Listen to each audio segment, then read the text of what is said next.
રાવપુરામાં આયુર્વેદિક અને હોમિયોપેથિક હોસ્પિટલનું ખાતમુહૂર્ત 4 મહિનામાં સુવિધા શરૂ કરવાનું લક્ષ્યાંક.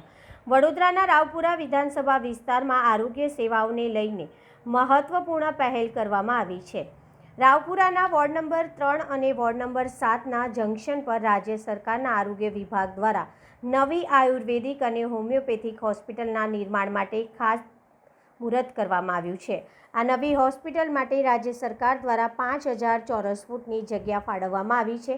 તંત્ર દ્વારા આગામી 4 મહિનામાં હોસ્પિટલનું બાંધકામ પૂર્ણ કરવાનું લક્ષ્યાંક રાખવામાં આવ્યું છે. હોસ્પિટલ શરૂ થયા બાદ આસપાસના વિસ્તારના લોકોને આયુર્વેદિક અને હોમિયોપેથિક સારવારની સુવિધા સ્થાનિક સ્તરે ઉપલબ્ધ થશે.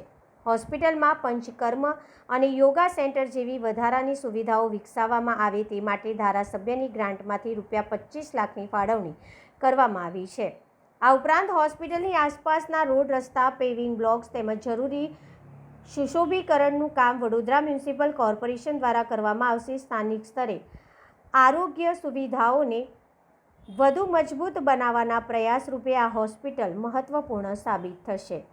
આજ રોજ રાવપુરા વિધાનસભા વિસ્તારમાં વોર્ડ નંબર 3 અને વોર્ડ નંબર 7ના જંકશન ઉપર રાજ્ય સરકારના આરોગ્ય વિભાગ દ્વારા નવું આયુર્વેદિક અને હોમિયોપેથી હોસ્પિટલના કામકાજનું ખાતમુહૂર્તનું આજે આયોજન કરવામાં આવ્યું છે.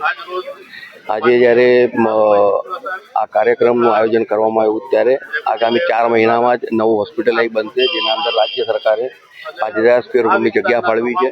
તો આ વિસ્તારના બધા જ નાગરિકોને તેનો ફાયદો થાય તે માટે આગામી 4 મહિનામાં જ હોસ્પિટલ બની રહ્યું છે. ત્યારે અને જે પણ કંઈક બીજી વધારાની સુવિધાઓ જોઈતી હશે તેના માટે અમારા ધારાસભ્યશ્રીના ગ્રાન્ટમાંથી પણ 25 લાખની ફાળવણી કરેલી છે. 25 લાખ મેં જ કીધું કે અહીંયા જે પંચકર્મ અને યોગા સેન્ટર માટેની 25 લાખની ગ્રાન્ટની ફાળવણી કરેલી છે. અને તેની સાથે કોર્પોરેશનના ડેપ્યુટી મેયરશ્રી પણ જ્યારે આપણે ઉપસ્થિત છે ત્યારે આદિત્યભાઈએ પણ કહ્યું છે કે અહીંયા જે પણ પથ્થર પેવિંગથી રોડ રસ્તાનું જે પણ કામ હશે અને સુશોભનનું કામ હશે એ બધા જ કામો કોર્પોરેશન દ્વારા પૂર્ણ કરવામાં આવશે.